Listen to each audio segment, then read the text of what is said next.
ভারতের ট্রান্সশিপমেন্ট বাতিলে যাতে রপ্তানি ও বাণিজ্যে কোনো ধরনের সমস্যা না হয় সেদিক বিবেচনা করে দ্রুত তৃতীয় দেশগুলোতে সরাসরি পণ্য রপ্তানি দিকে যাচ্ছে সরকার। সচিবালয়ের সাংবাদিকদের একথা জানান বাণিজ্য উপদেষ্টা। যুক্তরাষ্ট্রে বাড়তি শুল্ক স্থগিত বাংলাদেশের জন্য ভালো খবর, যা বাণিজ্যের স্থিতিশীলতা ফিরিয়ে আনবে বলেও মনে করেন উপদেষ্টা। আর এতে দেশ দুটির মধ্যে বাণিজ্য ঘাটতি কমাসহ শুল্ক সংকট সমাধান হবে। সচিবালয়ের সাংবাদিকদের প্রশ্নের জবাবে উপদেষ্টা তাৎক্ষণিক এসব কথা জানান। প্রতিবেশী ভারতের হঠাৎ ট্রান্সশিপমেন্ট বাতিলের পরপরই সিভিল এভিয়েশন সহ সংশ্লিষ্ট দপ্তরগুলোর সঙ্গে বৈঠক করেছে বাণিজ্য মন্ত্রণালয়। বাণিজ্য ও রপ্তানির প্রতিযোগিতায় টিকে থাকতে সরাসরি বাংলাদেশ থেকেও তৃতীয় ওই দেশগুলোতে পণ্য রপ্তানির সক্ষমতা অর্জনের সিদ্ধান্ত নিয়েছে সরকার।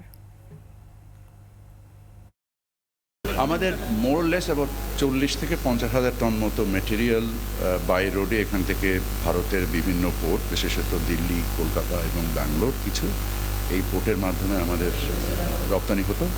আমরা আশা করি যে এই মেটেরিয়ালটা আমরা নিজেরাই ক্যারি করার সক্ষমতা বৃদ্ধির মাধ্যমে আমাদের এই সমস্যার অতি দ্রুত সমাধান করব। আমাদের যে প্রতিবন্ধকতাগুলো আছে সেগুলো কিছু কাঠামোগত, কিছু